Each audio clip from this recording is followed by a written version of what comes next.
कथा श्री देवाजी पंडा की। जैसा मैं नीतू पांडे यूट्यूब चैनल पर आप सबका स्वागत करती हूँ। इस कथा का वर्णन नाभा दास जी की भक्तमाल कथा की है। यह कथा प्रत्यक्ष घटने वाली घटनाओं पर आधारित है। नाभा दास जी भगवान श्री हरि विष्णु एवं श्री कृष्ण के परम भक्त हुआ करते थे। ये कथाएं लोगों में जनहित कल्याण में ईश्वर की प्रत्यक्ष महिमा का गुणगान हो और ईश्वर प्रत्यक्ष भी होते हैं, यह लोगों को पता चल सके, इसलिए यह कथा सच्ची घटनाओं पर आधारित है। मैंने पुस्तक का नाम भी बता दिया है, इसलिए कभी न कहना कि यह कहाँ से लिया गया है। नाभा दास जी 1500वीं ईसा वर्ष पूर्व में थे। तो आज की ईश्वरी प्रत्यक्ष महिमा की कथा प्रारंभ करते हैं। इससे पहले मैंने कबीर दास जी के हरि मिलन की कथा कही थी। अगर आपने नहीं सुनी है तो मेरे लिंक पर जाकर वीडियो प्राप्त कर सकते हैं। तो यह कथा आरंभ करते हैं। उदयपुर के समीप श्री रूप चतुर्भुज स्वामी का मंदिर है, श्री कृष्ण भगवान का। देवाजी पंडा उसमें पुजारी थे। वे बहुत पढ़े लिखे नहीं थे, परंतु भगवान की पूजा अर्चना बड़ी श्रद्धा भाव से किया करते थे। उन पर बहुत विश्वास रखा करते थे। एक दिन की बात है, उदयपुर नरेश वहाँ के राजा एक पहर रात बीतने के बाद, यानी कि 9 बजे की आरती वगैरह होने के बाद मंदिर में आए। शयन की आरती हो चुकी थी, भगवान के सोने की व्यवस्था कर दी गई थी। भगवान को शयन कराकर देवाजी ने भगवान के गले का पुष्प हार उतार कर अपने सिर पर रख लिया और अंतर्गृह के पट बंद करके वे मंदिर से बाहर आ ही रहे थे। इसी समय महाराणा वहां आ पहुंचे। दरवाजे पर अकस्मात यानी अचानक महाराणा को देखकर देवाजी घबराकर मंदिर में घुस गए और उन्हें पहनाने के लिए भगवान की माला ढूंढने लगे। उस दिन दूसरी माला थी नहीं, अतः महाराणा नाराज न हो इसलिए देवाजी ने मस्तक पर धारण किया हुआ पुष्पहार उतार लिया और बाहर निकाल कर महाराणा के गले में पहना दिया। सोचने विचारने के लिए तो समय था ही नहीं। देवाजी के सिर के सारे बाल सफ़ेद हो गए थे। वे बाल थे लंबे लंबे, एक सफ़ेद केस माला में लगे महाराणा के गले में आ गए। महाराणा ने बालों को देखकर व्यंग यानी कि हंसी से कहा, पुजारी जी, मालूम होता है भगवान के सारे केस सफ़ेद हो चुके हैं। देवाजी को इसका उत्तर देने के लिए और कुछ भी नहीं था। उन्होंने जल्दी जल्दी में डरते हुए कह दिया, हाँ सरकार, यही बात है, भगवान के केस सफ़ेद हो चुके हैं, ठाकुर जी के सारे बाल सफ़ेद हो गए हैं। राणा को पुजारी के इस उत्तर पर हंसी आ गई, क्योंकि वो जानते थे। साथ ही पुजारी के प्रति मन में रोष भी आया, गुस्सा भी आया। उन्होंने गंभीर होकर कहा, मैं कल सवेरे स्वयं आकर देखूंगा। ये कहकर वे लौट गए। देवाजी उतावले में राणा से कह तो दिया था, पर अब उनको बड़ी चिंता हो गई थी। प्रातःकाल राणा आएंगे और भगवान के सफ़ेद बाल न पाकर न जाने क्या करेंगे। देवाजी की आंखों से नींद उड़ गई थी। खाया तो कुछ था ही नहीं। आंखों से आंसुओं की धारा बहने लगी। देवाजी ने कहा, मेरे स्वामी, मेरे मुंह से सहसा यानी अचानक ही ऐसी बात निकल गई है। तुम तो नित्य नव किशोर हो, तुम्हारे सफ़ेद बाल कैसे हो सकते हैं? पर सवेरे महाराणा आकर जब तुम्हारे काले बाल देखेंगे तब तुम्हारे इस सेवक की क्या स्थिति होगी, यह दशा क्या होगी? यूँ कहकर देवाजी फपक फपक कर रो पड़े। इसी प्रकार भगवान को पुकारते और रोते कल्पते रात बीती। प्रातः देवाजी ने कहा, नहा धोकर कांपते कांपते अंतर्गृह के किवाड़ खोले। उनका हृदय भय के मारे धक धक कर रहा था। किवाड़ खोलते ही देखा, कल्याण में कृपा कल्पतरु श्री विग्रह के समस्त केस शुभ्र हो गए हैं। देवा के हृदय की विचित्र दशा है।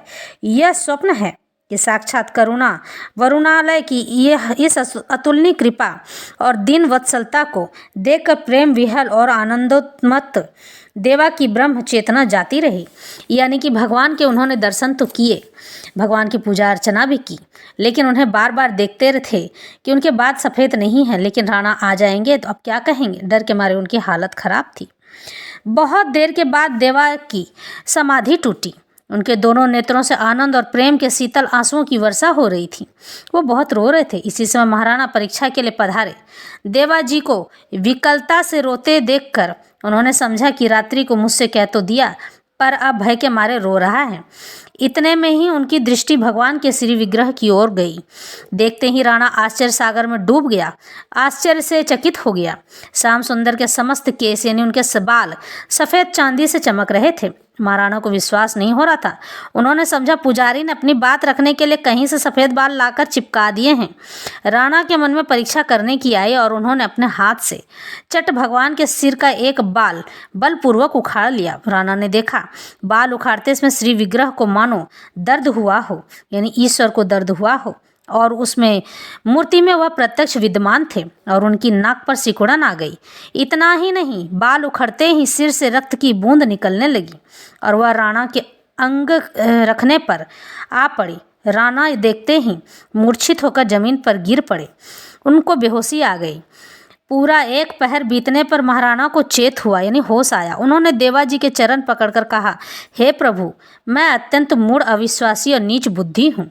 मुझे कभी ईश्वर पर विश्वास हुआ ही नहीं कि जब आप नित्य पूजा पाठ करते हैं तो ईश्वर आपके पास समक्ष आकर रहने लगते हैं, क्योंकि विश्वास में ही परमात्मा होते हैं। मैंने बड़ा अपराध किया है। भक्त क्षमाशील होते हैं, ऐसा मैंने सुना है। आप मेरा अपराध क्षमा कीजिए, मेरी रक्षा कीजिए। यूँ कहते कहते महाराणा अपने आंसुओं से देवाजी के चरण धोने लगे। देवाजी ने महाराणा को उठाकर हृदय से लगा लिया और गदगद वाणी से कहा, यह सब मेरे प्रभु की महिमा है। मैं अशिक्षित गंवार केवल पेट की गुलामी में लगा था। भगवान की पूजा का तो नाम नहीं था। पर मेरे नाथ कितने दयालु हैं, जो मेरी मिथ्या पूजा पर इतने प्रसन्न हो गए और मुझ नालायक की बात रखने के लिए उन्होंने अपने नित्य किशोर सुकुमार विग्रह पर श्वेत केशों की विचित्र रचना कर ली। मैं क्या क्षमा करूं? मैं तो स्वयं अपराधी हूं। हे राजन, मैंने तो झूठ बोलकर आपका तथा भगवान का भी अपराध किया था, पर वे ऐसे दीनवत्सल हैं कि अपराधी के अपराध पर ध्यान न देकर उनकी दीनता पर ही रिझ जाते हैं। राणा तथा देवा दोनों ही भगवान की कृपालुता का स्मरण करते हुए रो रहे थे। श्री चतुर्भुज जी ने राणा को आज्ञा की, तुम्हारे लिए यही दंड है कि जो भी राजगद्दी पर बैठे वह दर्शनों के लिए मेरे मंदिर में न आए। इस आज्ञा के अनुसार उनकी आन मानकर जो भी राजा उदयपुर की राजगद्दी पर बैठते हैं वे दर्शन करने मंदिर में कभी नहीं जाते हैं। तो इस तरह से भगवान श्री कृष्ण ने राजा को आज्ञा दी और राजा ने यह बात मानी भी।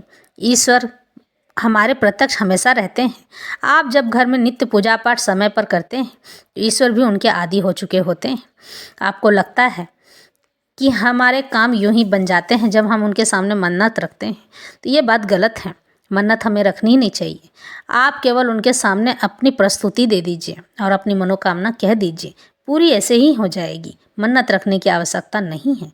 मन्नत को रखकर हम अंधविश्वासों को बढ़ावा देते हैं और ऐसी ऐसी गलतियां करते हैं कि जो हमें नहीं करनी चाहिए।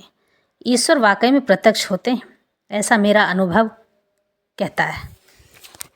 तो आज की कथा यहीं संपन्न करते हैं।